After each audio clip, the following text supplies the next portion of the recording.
Fala, mercado financeiro! Seja bem-vindo ao FCast, o podcast da maior escola de finanças do Brasil, a FK Partners. Nosso objetivo é te trazer informações relevantes para você crescer profissionalmente e também em conhecimento em finanças. Eu sou o Rafael Paloni, um dos sócios aqui da escola, professor de várias certificações, CFA, CAIA, CFP, CGA e muitas outras. Tenho muitas delas também, e hoje nosso objetivo é trazer um novo papo para você. O FCast está entrando em uma nova temporada, em uma nova repaginação, e nosso objetivo agora não é só falar de carreiras das pessoas, mas sim usar o conhecimento que essas pessoas têm, e olha que é um conhecimento bem grande, para falar um pouco do mercado, o que está acontecendo no mercado, como é que eles entendem futuro, projeções, tendências, filosofia de investimento e tudo isso. Vem comigo. Estamos aqui com um cara que pode estar em São Paulo, Rio de Janeiro, Paris, Nova York, o cara é reconhecido. Eu mesmo, antes de começar a entrevistar, já fui logo pedir um autógrafo aqui.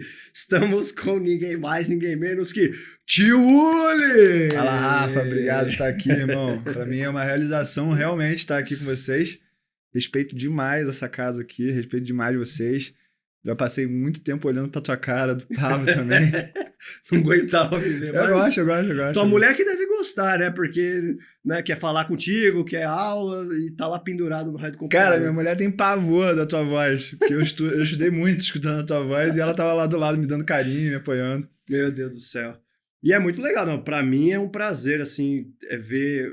A gente tem um monte de alunos que, terminam aqui, vão trabalhar nos lugares, tem uns que ligam, fui promovido, não sei o quê. Agora, virar uma celebridade digital aí, acho que você é um case.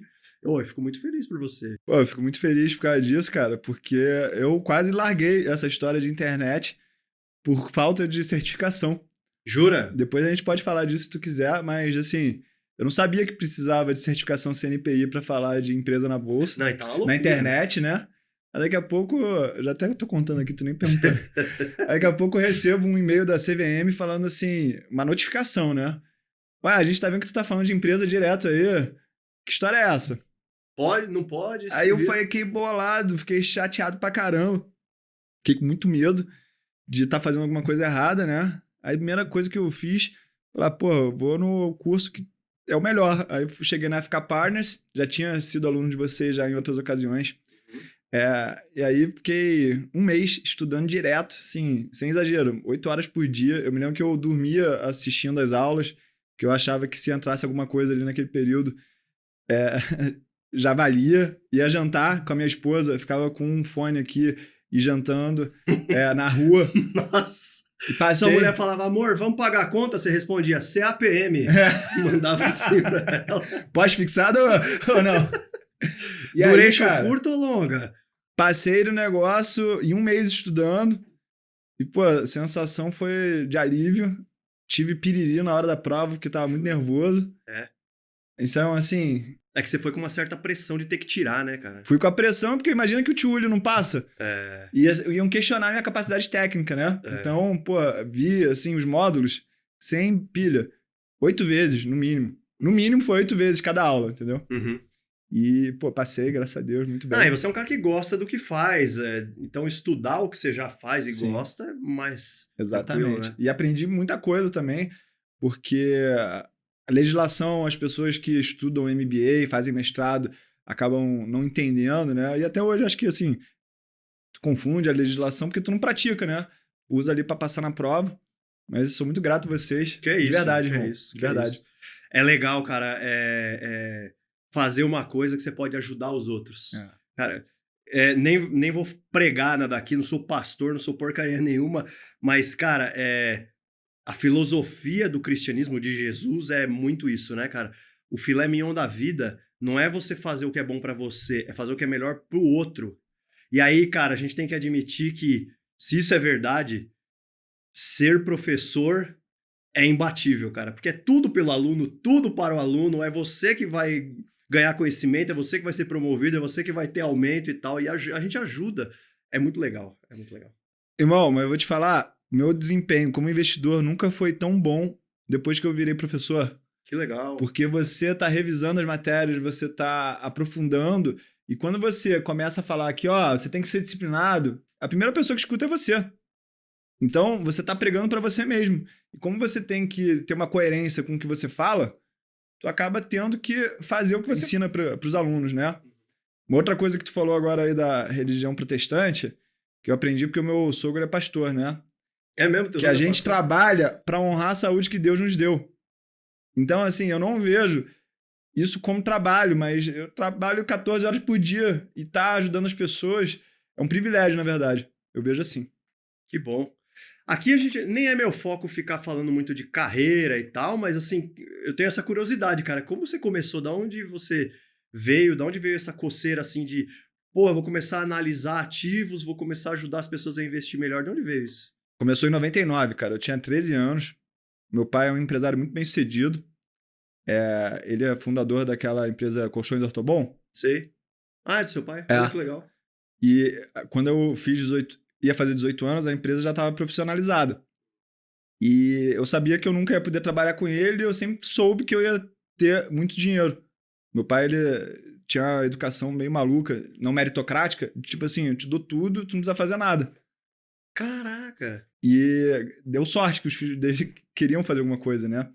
E aí eu pensei assim, cara, se eu ganhar 130% do CDI nos meus investimentos, isso vai ser maior que qualquer salário eu como executivo. Aí meu primeiro emprego foi trabalhar na Michelin, no financeiro lá, fazendo preço de transferência. Eu me lembro exatamente disso, cara. O meu chefe uma vez chegou assim, sabe que nunca ia ficar rico nessa empresa, né? Eu falei assim, é Ele mesmo? sabia da tua história, familiar. Sabia. Ah.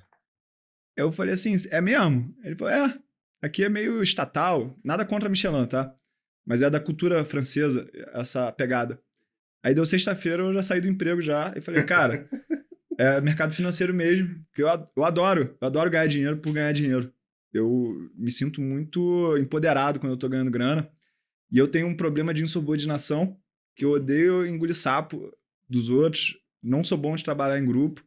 Então, o mercado financeiro é uma ótima coisa para você lidar com você mesmo ali com a tela. E tu não tem quem culpar, né? O pessoal, até quando não sabe das coisas, culpa o presidente da Petrobras, culpa o partido não sei o que lá. Mas o mercado financeiro é você contra você mesmo. E aí tu entra numa jornada de autoconhecimento, que eu gosto muito também. E aí, eu comecei a investir na bolsa mesmo em 2004. Não sei se tu lembra, em 99...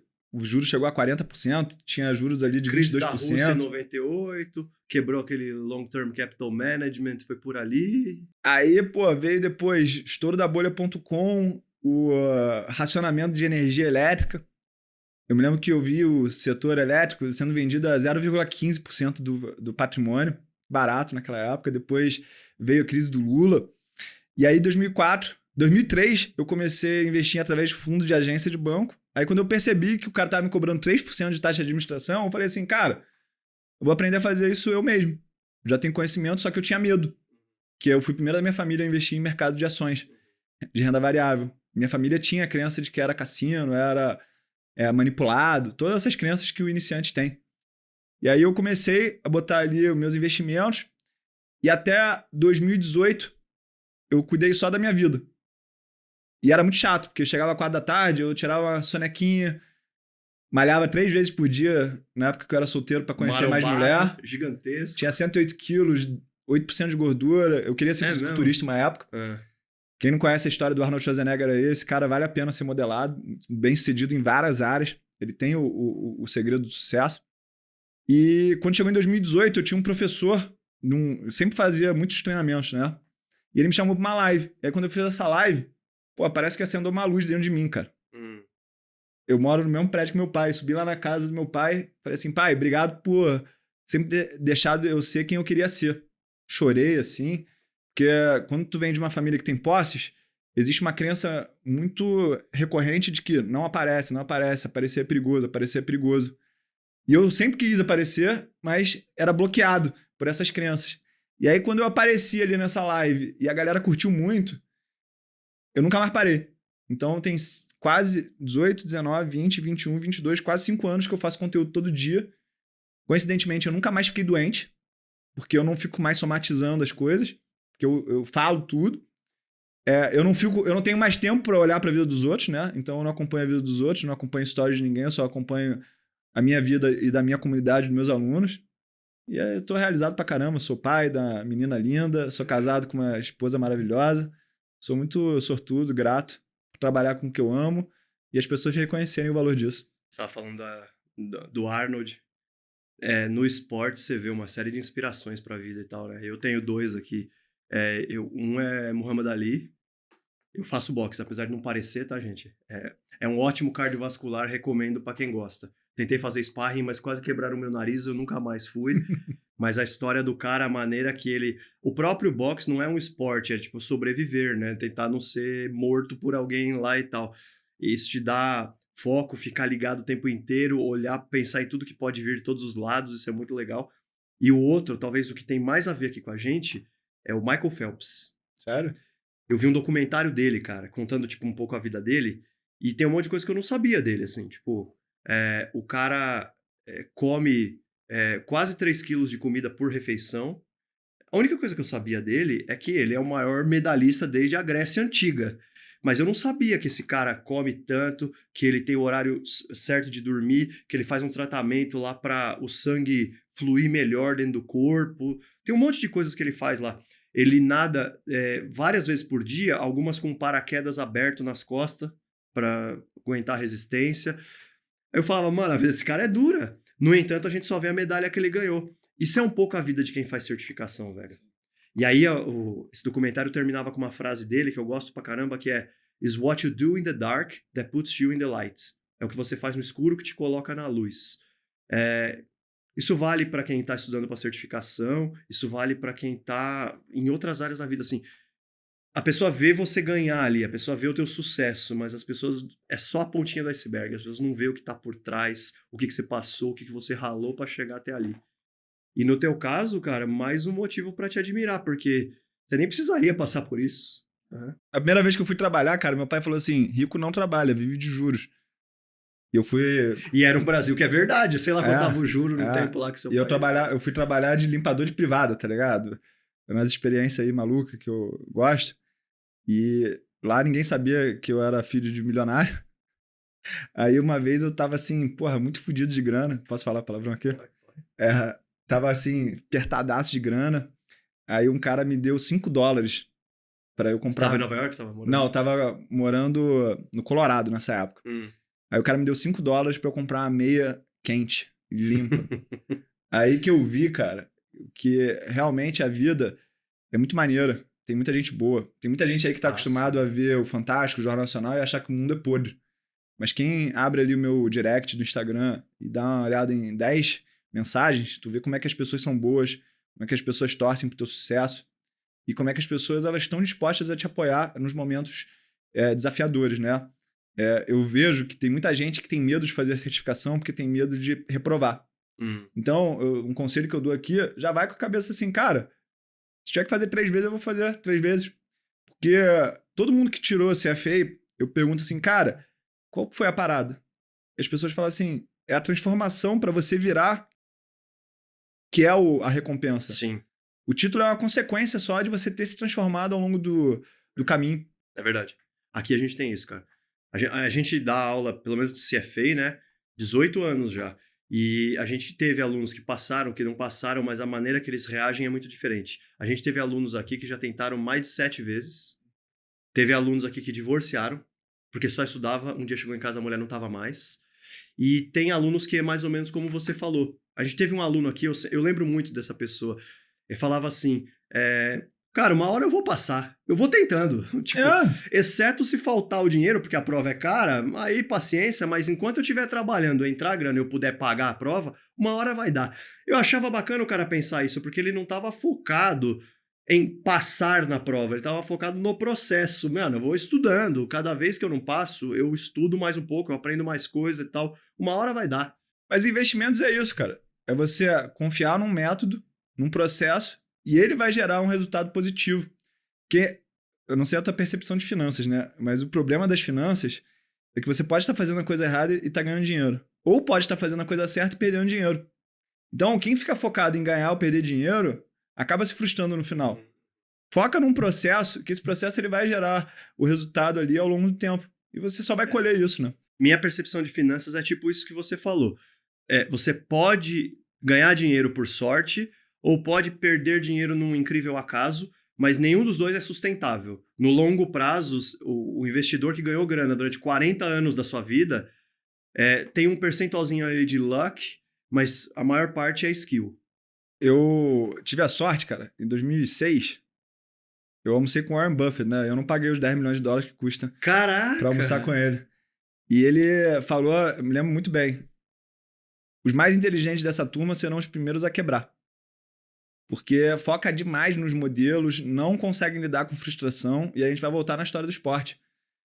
A sociedade moderna, ela tá acostumada, aperta um botão, acontece, aperta um botão, acontece. E aprendizado não é assim, tu não pode apertar um botão e transferir o teu conhecimento de anos pra mim. Tu não pode. Então o esporte, ele te ensina a se frustrar num ambiente controlado para que você aprenda a ter resiliência. Porque eu, pelo menos, não conheço, né? Nenhum modelo de investimentos que ele vai funcionar 100% do tempo. E você vai preencher essa lacuna desse drawdown com o teu mindset. Então eu acredito que mindset pode parecer uma palavra que ficou muito prostituída ultimamente, mas é essencial para qualquer coisa na vida. Uhum. Por falar nisso, né, já que eu começo a me coçar para falar de investimentos aqui e tal, né, talvez depois de Terra Luna e um monte, tá a pergunta que todo mundo tá fazendo agora, né, será que Bitcoin morreu? Não Bitcoin, né, o que é a maior, mas criptomoedas, será um conceito que morreram? E eu me lembro de outras tecnologias, né, por exemplo, nos anos 2000, lá você começou a ter aquele monte de empresa de internet, tinha American Online, tinha um monte, cara, um monte. E hoje, praticamente todas sumiram, não existem mais. Montadora nos Estados Unidos, cara, começo do século XX, tinha umas 1000 e poucas. Hoje tem 3. E a Ford tá quase indo pro buraco, tô 2. Não é que a criptomoeda seja uma coisa ruim. A tecnologia tá aí, ela é real, né? Ela existe. Mas talvez nesse meio do caminho vão ficando alguns. E alguns é tipo 90%. Né? Eu não sei o que você acha. Qual que é a tua opinião sobre isso? Concordo muito. Para quem quiser entender mais sobre dinâmica competitiva, eu sugiro muito ler um livro chamado Meus Anos à Frente da General Motors, do Alfred Sloan, que ele explica isso que tu falou. O Warren Buffett já explorou esse assunto em algumas cartas para acionistas deles, né? Para tu ter noção, ter um carro em 1900, quando o Carl Benz tirou a primeira carteira de motorista da história, era tipo tu ter um private jet hoje em dia, um avião particular. E eu acredito que, por isso que o Buffett ele tem ido muito para esses investimentos. Mas com relação a cripto, cara, eu opero trend following em cripto. Então, para mim, tanto faz se vai subir ou vai cair. Eu não tô ligado na tecnologia, eu não tô apegado às ideias. Na verdade, eu aprendi isso ali por volta de 2013 mesmo, que narrativas talvez seja uma das coisas mais perigosas do mercado financeiro. Quando você não entende a narrativa do momento e você se deixa envolver por ela, cara, você tá ali virando torcedor. Então, eu tento ser muito técnico nas minhas atitudes. E aí, quando você começa a entender também um pouco mais da história do mercado financeiro, você vai ver lá que toda aquela onda de Eugene Fama, William Sharpe, esses caras foram patrocinados por um laboratório que o Wells Fargo fez na década de 60. A Rand Corporation. E aí depois, na década de 80, veio a onda dos ETFs e da descentralização das finanças nos bancos ali. Quem lê a biografia do Michael Bloomberg vai ver ele falando, cara, como é que foi botar o terminal Bloomberg no começo da década de 80 e como é que as pessoas pegaram aquela onda. Então, tudo isso que a gente viu do Itaú comprar XP, fintech e tal, isso já aconteceu lá atrás, mas num outro ritmo, mas era a mesma música. E aí eu acredito que as grandes instituições financeiras, que é quem realmente detém o relacionamento com o cliente final, eles vão adaptar o modelo de negócio deles a essas novas tecnologias. E aí quem superdimensiona isso está entrando na narrativa de que dessa vez é diferente. E quem também ignora isso está entrando na narrativa de que as coisas vão ficar para sempre do mesmo jeito. Então você tem que ter flexibilidade. Isso aí em qualquer mercado. E eu acredito que vai acontecer a mesma coisa nas criptomoedas, né? A gente vai ter uma consolidação, vão ter muitas que vão falir, não vão dar certo. Eu, graças a Deus, a gente conseguiu falar para os nossos alunos lá shortearem Luna a $91. Ou seja, eu tive aluno que transformou $1.000 em $420 mil em uma operação. E não perdeu depois, o que também é importante. Exatamente. Então, cara, é sempre ter um método. Você achar que você vai chegar no mercado e vai ganhar dinheiro com base na tua inteligência, eu acho que é uma prepotência muito perigosa. Com certeza. A história se repete. Na verdade, parafraseando o Oscar Wilde aqui, a história não é que ela se repete, ela rima. Mas olhar para o passado é importante, porque essas tendências que já aconteceram ali nos anos 60, depois 80, depois 2000 e tal, eles vão acontecer de novo. Talvez agora... Já aconteceu com app. Olha o app, entra na Play Store. Tem uma estatística lá que, tipo, 97% dos apps que foram criados nunca foram feitos download nenhuma vez. Nem o cara que fez o app baixou o app dele. Tipo, os apps que você tem no teu celular é um universo, é muito pequenininho no universo de apps que estão disponíveis por aí e tal. Com criptomoeda é a mesma coisa, com carro foi a mesma coisa e por aí vai. E com o mundo de fundos nos Estados Unidos foi a mesma coisa. Hoje o Brasil acho que ainda está um pouco longe disso, porque não tem tantos fundos assim, mas vai começar a acontecer também. Fundo renda fixa basicão, tem tipo 160, todos cobrando zero nada. Mano, vai ter alguns que não vai ter dinheiro nenhum, quebrou, saiu, beleza. E é como dizia lá no Godfather, lava o sangue ruim, começa de novo, né? Exatamente. E teu investimento, onde que tá assim? O que você olha aí? Cara, eu enxergo as finanças através do modelo de 5 fatores do Fama e French. Então, eu acredito que a gente tem que estar nas empresas de beta baixo, small caps, de alta rentabilidade, alto histórico de lucratividade e também de valor. Ou seja, preço sobre lucro baixo, preço sobre valor patrimonial baixo. Eu não paro o meu tempo para ficar analisando empresas individuais para o meu portfólio. Eu faço isso para os meus alunos. E aí eu acabo me inteirando sobre o mercado sobre isso. Mas o que eu acredito mesmo é em investimentos baseados em evidências e você entender os fatores como riscos que você pode tomar a oportunidade deles e ter uma carteira diversificada. Minha maior posição é Berkshire, porque assim, é a empresa que eu mais conheço, é o modelo que eu acredito que ele não vai dar o melhor retorno. Eu não quero estar no top 10 decil do mercado, eu quero estar no segundo decil, mas eu quero ser consistente. Eu gosto de diversificação em classes de renda variável em dólar, renda variável em reais, renda fixa em dólar, renda fixa em reais. Não sou fã de fundos imobiliários, porque eu tenho muitos imóveis comerciais na minha pessoa jurídica, né? Meu pai entende muito de imóvel, né? Por isso que ele conseguiu expandir tanto a empresa. Mais concentrado no Rio? Para mais de 2.400 unidades, no Rio.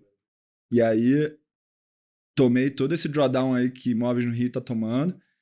E graças a Deus que eu tinha investimentos em dólar e renda variável, porque muita gente no Rio, eu conheço gente que tem patrimônio de 30 bilhões. O cara não conseguiu diversificar porque era ilíquido, né? Em imóvel? Em imóvel. O cara é muito gigante. Depois em off eu te conto a história. Tá bom. Então, a partir disso aí também que eu comecei a entender os meus 3 princípios básicos de um investimento, né? Você precisa estar diversificado, precisa ser de baixo custo, e para você abrir mão de liquidez, você tem que receber um prêmio muito grande. Não é ter liquidez, mas eu tenho que entender que se eu não tiver liquidez, eu tenho que cobrar um prêmio muito alto para isso. Para quem não sabe, Tio Uli falou agora há pouco sobre o modelo Fama French, né? É um modelo que a gente usa bastante. Acho que todo mundo já ouviu falar no CAPM. É pegar o CAPM e dar uma esticada nele, colocar outros fatores de risco. Então, o primeiro que você tem lá no CAPM é o de mercado, e aí você coloca alguns outros. Você coloca tamanho da empresa, você coloca o value dela, né? Se ela está book to market alto ou book to market baixo. Você coloca alguns fatores que podem ir, por exemplo, momentum.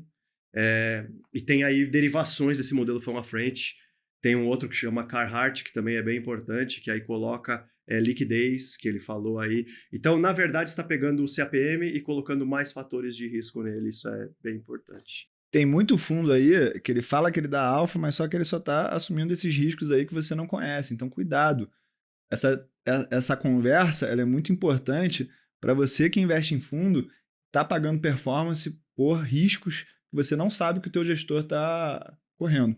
Essa é uma bela sacada. Você parar de investir no ativo. Não é a ação da Vale, a ação da Petrobras. Qual fator de risco eu quero estar exposto? Eu quero estar exposto à inflação. E eu quero ser remunerado por esse risco. Então, talvez a gente vai comprar varejistas, talvez a gente vai comprar, a gente vai montar uma carteira que esteja exposta a isso. Eu quero ficar exposto ao dólar. putz, então vamos comprar papel e celulose, vamos comprar oil and gas. Ou seja, não é a ação que eu estou preocupado, é o fator de risco que eu estou exposto, né? Então, essa é meio lógica. E aí, tem que tomar muito cuidado nisso também, porque, por exemplo, toda essa derrocada de Magazine Luiza, Bitcoin, tech nos Estados Unidos, é porque o growth ganhou de value nos últimos, basicamente, 14 anos, decorrente da política monetária expansionista aí que o Fed decidiu botar a partir de 2008, né? A última vez que a gente tinha visto growth ganhar tanto tempo de value foi quando? Lá no ano 2000. Então, quem tá por dentro desse assunto já estava esperando a bolsa cair, que nem tá caindo agora, já há mais de 2 anos. Ou seja, não pegou ninguém de surpresa. E quem ficou criticando que o Buffett já estava ultrapassado, só olha aí o retorno de Berkshire versus S&P nos últimos anos aí pra tu ver como é que ele não tá ultrapassado. Uhum. Não, é muito louco. E indo para investimentos alternativos, né, que é fora de renda fixa e renda variável, que é sempre essa duplinha que a gente olha, tem muitos outros investimentos que estão fora daqui, né? Você pode pensar em imóveis, commodities, hedge funds, tal, tá tudo fora. Quando você olha para esses, você vai dizer, private equities, por exemplo, estão nessa leva também, cara. Uma época de capital muito barato, uma época que a japonesada lá comprava... eles chegaram a ter 3.000 e poucas empresas no portfólio deles. Várias deram errado, né? Acho que a WeWork é a mais conhecida. Mas eles colocaram dinheiro barato em um monte, nenhuma delas deu certo, pouquíssimas deram certo. E agora a gente vai entrar numas de valuation lá embaixo, olhando na lupa qual vai ter que olhar, né? Qual vai ter que investir, e o investidor querendo retorno mais rápido. Acho que esse é o principal driver, né? Já foi no Japão já? Já, mas eu fui ver a final do Mundial pra torcer pro meu time, eu não fui fazer nada sobre investimentos. Tô chorando. Não voltei chorando não, cara. Não, ganhamos do Chelsea. 2012, qual time? cara. Corinthians. Ixi, Maria. Não, tô brincando. É que eu sou São Paulino, galera. Mas você é carioca, pô. Pô, na verdade eu sou gaúcho. Eu moro no Rio há 35 anos. Mas o carioca, ele tem o seguinte. Ou ele torce pro Flamengo, ou ele torce contra o Flamengo. Aí na Libertadores de 92, São Paulo passou pelo Flamengo e eu comecei a torcer pro Flamengo só pra encarnar no meu irmão, né? Aí, pô, 3 finais de Libertadores seguidas. Eles ganhavam tudo. Zete, pô, aí não dava pra não torcer, né? Chorei demais no dia que o Paulinho perdeu aquele pênalti, bateu na trave. Quem é São Paulino sabe dessa história. Nossa. Não, mas eu fui pro Japão respondendo essa pergunta, mas não a trabalho, fui torcer. Mas lá eu aprendi... Eu contratei um guia particular, né? Pra dar a volta lá comigo. E aí esse cara tava falando, pô, em 89, eu tinha 5 prédios aqui em Tóquio. O taxista? Uhum. Aí ele falou assim, cara, a prefeitura de Tóquio valia mais que a Califórnia inteira. Não sei se tu sabe dessa história. Tamanha bolha, tá ligado? Uhum. E aí ele falava assim, cara, a diferença entre o japonês e o americano é o seguinte, o americano é caçador, então ele vai atrás da oportunidade. Aqui a gente é plantador, então a gente prepara o solo e deixa a oportunidade crescer. Então, isso aí é uma maneira também de você se enxergar. Se você é um trader ou um builder. O japonês é um builder, né? O americano ele é mais trader. Então, se a gente olhar o BTG, ele tem uma cultura de trader. A XP já tem uma cultura de builder. E eu sempre tive essa cultura de trader. E agora que eu tô pensando em ser builder, né? E aí, relacionando isso ao private equity, eu sou contra private equity também. Já saíram alguns estudos acadêmicos aí que mostram que como a precificação é feita pela própria gestora, o cara ele vai suavizar as variações. Então, tu tá comprando uma volatilidade menor pro teu portfólio sem saber. Não sei se tu concorda com isso ou discorda, né? A saída do private equity muitas vezes é numa nova rodada, né? Você passa para frente para quem? Para um outro private equity. É aí que você tem um retorno um pouco mais rápido. Isso acontece. E também não sei se a galera gosta de venture capital aqui. Tem vários estudos mostrando que realmente a equipe gera alfa em venture capital dos maiores mesmo. Então, networking, relacionamento faz diferença nesses negócios. E aí, outro tá com o melhor nem tá. Essa é a minha visão. Tava lendo uma reportagem da Kaya Association, é quem faz a certificação Kaya e tal. Kaya, para quem não conhece, é o CFA de investimentos alternativos, né? Espetacular também e tal. E eles estavam mostrando retornos em private equities. O resumo da ópera é, dá retorno, dá. Só que você tem que estar no primeiro decil dos gestores. É o gestor que consegue agregar. Se você tiver nos de baixo, que eles chamam de emerging managers, etc., ou demora mais, ou dali para baixo não tem. É um negócio ultra dependente das pessoas. Um bom gestor de private equity dá um puta resultado. Tem que acertar na mosca, não no ativo, mas sim no cara. Exatamente. É muito louco isso. Quem pega aí esses filmes Barbarians at the Gate, esses dias aí eles não deram lucro pro KKR da vida, pros acionistas, né? Uhum. E, cara, olhando para frente aí, o que você vê essa inflação arrefecendo? Acabou, chega, vai subir mais? Porque aqui, pelo menos, eu não aguento mais dar palestra e nego vem me perguntar se larga tudo, bolsa, realiza as perdas e vai para renda fixa e tal. Aí eu queria te ouvir também, antes de eu falar a minha opinião, porque você... Cara, eu tenho uma crença de que a renda variável é a classe menos arriscada. Eu não sei se essa é a tua crença também, mas eu acredito que investir em ações é menos arriscado que investir em renda fixa no Brasil, por exemplo. Pelo seguinte motivo. Todo mundo reclama dos políticos, né? Mas quando tu compra um Tesouro Selic, tu tá botando o teu dinheiro na mão de quem para administrar? Então é totalmente incoerente a pessoa reclamar o dia inteiro do governo, aí ela vai lá e pega o dinheiro dela e põe pro governo administrar. Quando você pega aí o calote de 87, quem é que trazia dólares para dentro do Brasil? Eram as empresas exportadoras. E aí a bolsa explodiu, acho que 350% naquele ano. Quando eu vi essa estatística, eu falei, cara, acho que essa que é a crença que a gente tem que ter, né? Também acredito muito que a gente opera as nossas crenças no mercado, a gente não opera as coisas. Então eu trabalho muito para desenvolver as minhas crenças, entender as minhas crenças. Com relação à inflação, eu gosto muito também de Jim Rogers, esse cara que era sócio do Soros no Quantum Fund, né? E aí tem um livro dele lá, acho que é o Adventure Capitalist, que ele traz um artigo acadêmico, que eu não consigo resgatar ele, mas ele fala de ciclos de 17 em 17 anos. Então, os ciclos que a gente vive privilegiam equities americanos, aí as margens do S&P vão subindo. Aí depois vem um ciclo de commodities, que quando as commodities começam a subir, começa a pressionar as margens do S&P e as pessoas começam a tirar dinheiro dessa classe para botar em commodities. Então eu acredito muito nessa gangorra, né? Entre commodities e equities. É um pêndulo, né? Vai e vem, né? Então acho que a gente vai começar agora um pêndulo de commodities. A gente vê aí que essa onda de ESG fez com que vários investimentos na cadeia de carbono fossem paralisados, e para você retomar isso leva uns belos de uns 5 anos. Então eu acredito que vai ter muita pressão. Eu acho que esse conflito aí de Rússia com Ucrânia tem um pouco de ruído, mas já é um pouco uma narrativa que vai alimentar isso, né? E aí depois que isso pega atração, o movimento ele vai meio que se retroalimentando. Eu gosto muito de uma visão que o George Soros tem da reflexividade, não sei se você conhece, mas é dos fundamentos serem alterados pelos preços e os preços alterarem os fundamentos. Então, quando a gente vê lá que a Magazine Luiza fez um follow-on tipo 5 bilhões de reais em 2020, em fevereiro, com os preços das ações naquele patamar, tipo, isso alterou os fundamentos da empresa. Talvez ela tivesse em R$1 agora se ela não tivesse feito aquele follow-on. Isso também ajudou os controladores lá a tirar um pouco do dinheiro deles da mesa, o que deixa eles também mais focados numa estratégia de longo prazo. Eu acredito muito, se você encontrar a empresa familiar boa, ela vai dar mais retorno. Eu já li estudos que falam que empresas familiares, na média, dão 3 pontos de retorno a mais do que a média, porque exatamente são mais arriscados, né? Não fizeram processo de sucessão. O segundo livro predileto da minha vida é sobre a família Koch. Sabe a família Koch? Conhece? Eles são donos da Nylon.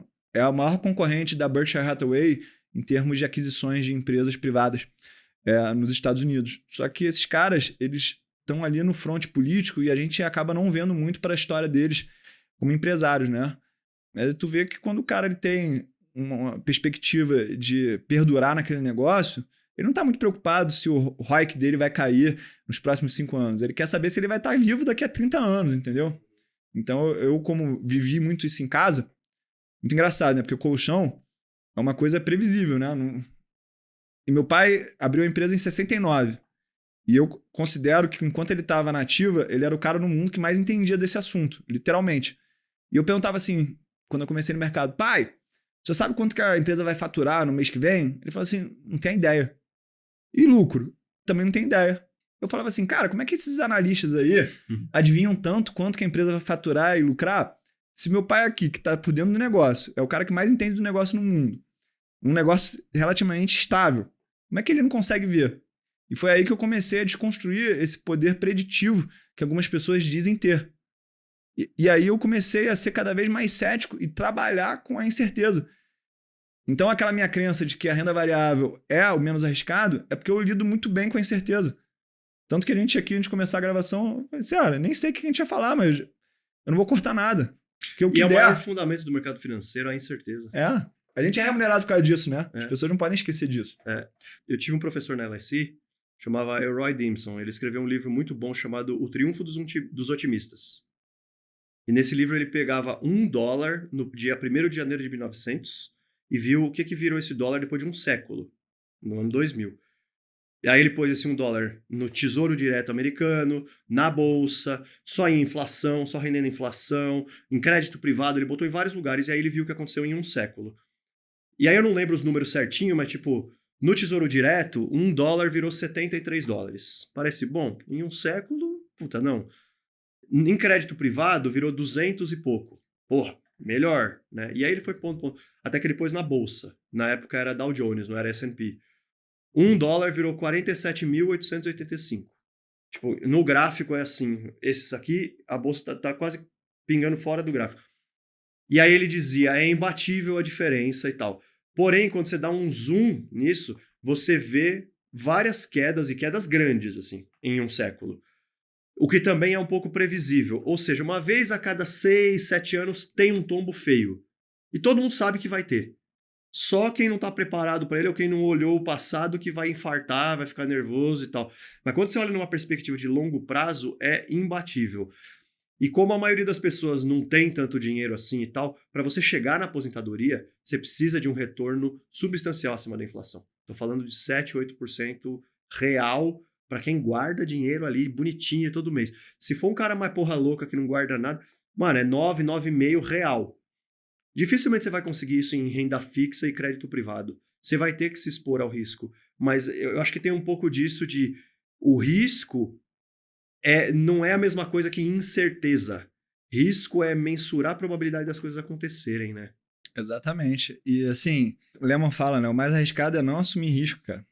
E assim, tem que tomar muito cuidado no mercado financeiro, porque pensar é um negócio que não é fácil. Pensar não é fácil. Por exemplo, a indústria ferroviária, ela vem perdendo participação no índice americano desde da bolha de 1890. Só que entregou mais retorno que a média, mesmo perdendo participação.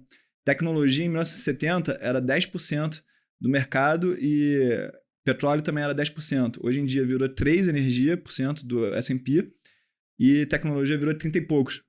Mas deram o mesmo retorno. Então as pessoas acham que investir em indústrias de crescimento vai gerar mais retorno, só que normalmente essas empresas estão emitindo mais ações e diluindo o capital dos acionistas, né? Eu gosto muito de um autor chamado Jay Ritter, que é o Mr. IPO, que ele tem um estudo lá que ele mostra que não existe correlação entre crescimento per capita do PIB e rendimento per share das ações. E muita gente, durante a pandemia, acabou caindo nessa armadilha de achar que só porque a economia real ia pro buraco, a bolsa também ia. E, cara, eu acredito muito em Deus que ele bota os sinais pra mim, né? Eu sou muito nerd mesmo. Eu descanso estudando. Eu não gosto de ir pra praia e tal, eu gosto de ficar no ar-condicionado estudando mesmo. Aí, pô, me deparei lá com um relatório do Federal Reserve de St. Louis, de 1921, escrevendo tudo que aconteceu na pandemia daquela época. Que era a espanhola? Aí falou assim, ó, supermercado, farmácia, não vai cair. Aí vai ter um segundo grupo que vai cair 20%, que é mobiliário. Varejo de roupa vai cair 40%. Ou seja, só repetiu o que já tinha acontecido na história.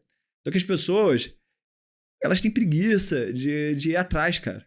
Não acredito que vai acontecer. Eu sou do tipo que eu vou dormir de conchinha com a minha esposa, quando ela cai no sono, eu saio da cama e volto a estudar, cara. Eu acredito muito em conhecimento, muito em estudar, muito em conversar com as pessoas. Porque a gente acha que também estudar É só pegar um livro e ler, né? Mas aqui, às vezes, cara, tu vai me ensinar mais do que num livro. E eu gosto muito de conversar. Meu pai tem 82 anos, né? Eu gosto muito de conversar com os coroas, porque tem muita sabedoria de vida. A sabedoria é maior que o conhecimento. Eu não sei se tu viu uma pesquisa também do Sebastian Bermier, que ele analisou não as finanças corporativas, mas estudou a base de acionistas do mercado norueguês nos últimos 20 anos. E ele viu que aonde que estavam concentrados os maiores retornos? Pessoas ricas e com mais de 50 anos.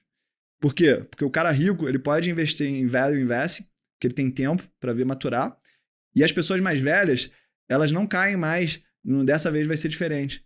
Elas entendem que o que dá dinheiro de maneira recorrente é energia, saneamento, é banco, é o que é chato. Energia, saneamento, telecom e banco.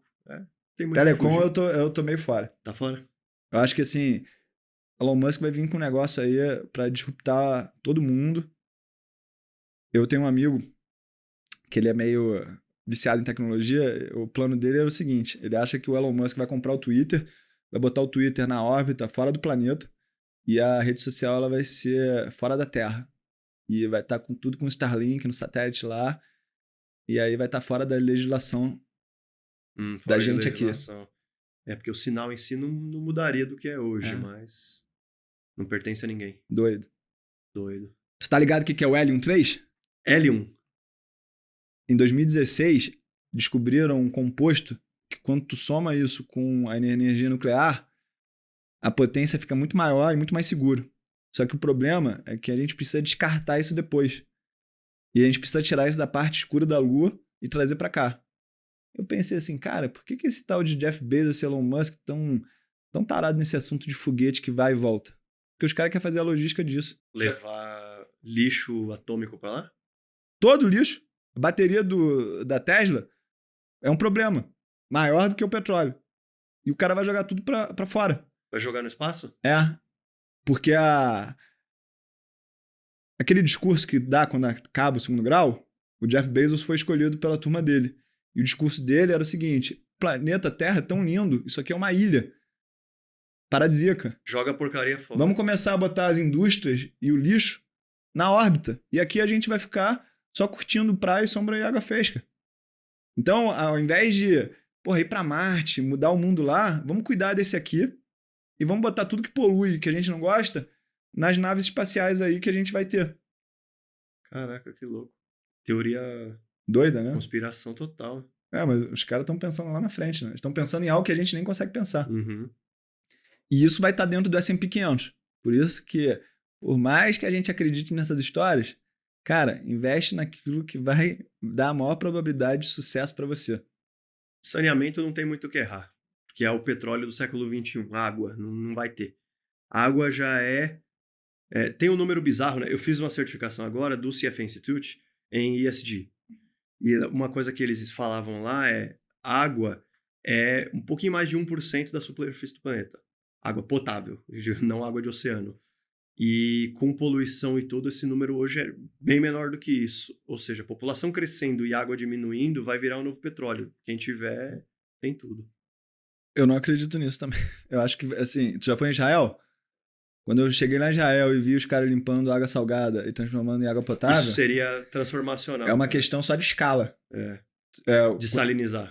Quando eu fui na Islândia também, eu tive a oportunidade de ver o que é um ambiente hostil de se viver. Por exemplo, na Islândia não tem mosquito, né? Porque venta tanto que o mosquito não consegue voar lá. Energia geotermal também, que é você pegar as placas tectônicas e absorver a energia disso, daria para abastecer o planeta durante 1000 anos. Só com esse tipo de energia. Tem uma fábrica da Alcoa lá, cara, que é interessante, que tu fica 20 minutos andando de carro e a fábrica não acaba. Porque a energia ela é muito barata. Então, esse conceitual de natureza que a gente tem é porque a gente mora num país tropical. Vai lá para a Islândia, que o conceito de natureza é outro para eles, né?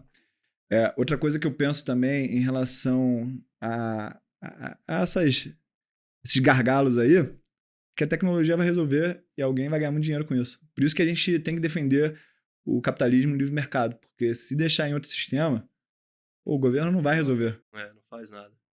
É verdade. Bom, essa conversa, cara, podia ir até meia-noite. Se abrisse uma breja, então, mano, ia até amanhã isso aqui. A gente dá aula para muita gente aqui. É muito legal ver que tem uma pessoa que veio tirar a certificação porque gosta de estudar, um nerd autêntico. E, mano, obrigado, super obrigado por você estar aqui com a gente, aqui, mano. satisfação enorme. Admiro demais vocês, de verdade mesmo. Você quer deixar uma mensagem para quem tá vendo a gente, o cara que segue você, o cara que lição que Tiuli aprendeu da vida aí que quer deixar para os nossos ouvintes? Cara, eu vou dar uma lição aqui, que é o seguinte: você não precisa fazer uma certificação para ir trabalhar em algum lugar, cara. Eu provavelmente sou o analista independente mais bem remunerado do Brasil. Mas por quê? Porque eu consegui juntar a minha capacidade analítica, que eu certifiquei aqui, deu tangibilidade para esse meu conhecimento, mas eu juntei com uma habilidade comercial. Você não precisa viver a tua vida como gestor, como analista, trabalhando para uma instituição financeira. Você pode criar o teu próprio canal. Você tem que ter habilidade comercial. Porque muitas das pessoas se escondem atrás das planilhas, atrás da tela do computador, mas finanças é um assunto pop. É um assunto que as pessoas querem aprender. Eu vejo também que a gente, quando estiver sobrevivendo 100, 120 anos, a gente vai ter a profissão que a gente teve até os 40 anos e a profissão depois. Eu tenho 31 mil alunos e vários dos meus alunos já são formados engenheiros, TI, médicos. E eles se formaram CNPI, né, por um incentivo meu aqui para FK Partners também. Por quê? Porque eles querem gerar uma renda extra, querem abrir o horizonte profissional deles para outra coisa. E aquilo não precisa ser um trabalho full-time. Eles trabalham 2, 3 horas por semana, fazem o podcast deles, mas eles são certificados. É importante ser certificado para você estar dentro da lei. É importante você ser certificado porque finanças é intangível, então é uma maneira de você tangibilizar a tua competência. E é uma maneira também de você falar para o teu aluno, para o teu cliente, que você está preocupado em sempre estar entregando o melhor para ele, tá bom? Então, meu recado é o seguinte: se você já é muito bom na parte analítica, desenvolva a tua parte comercial. Hoje em dia, o mundo não é de quem é bom em uma coisa só. As pessoas que são realmente boas é porque elas são boas em 2 coisas. Dá o exemplo do Cristiano Ronaldo. Ele não é só um jogador de futebol, ele é um super atleta também. E quando ele junta esses 2, ele se transforma no maior de todos os tempos, talvez. Na atualidade, né? Não vou aqui ser exagerado. E queria deixar para vocês aí um convite e uma provocação. O convite é: a gente já tem muito conteúdo aqui na FK para você que gosta desses assuntos. A gente tem um curso aqui só de criptoativos, por exemplo. A gente tem um curso aqui do CNPI, então você quer virar um analista e tal. E eu e o Tiuli aqui estamos batendo um papo para a gente fazer mais coisas aí. Devemos lançar coisas aí em breve para atender alguns desejos aí das pessoas de se tornarem analistas, de terem uma comunicação bacana em rede social e tal. FK está sempre aberta a boas ideias e a pessoas que querem contribuir para melhorar a carreira de quem está aí no mercado financeiro. Então, queria desde já agradecer, Tiuli, agradecer vocês que assistiram a gente. Continuem ligados, que em breve tem mais. Abraço.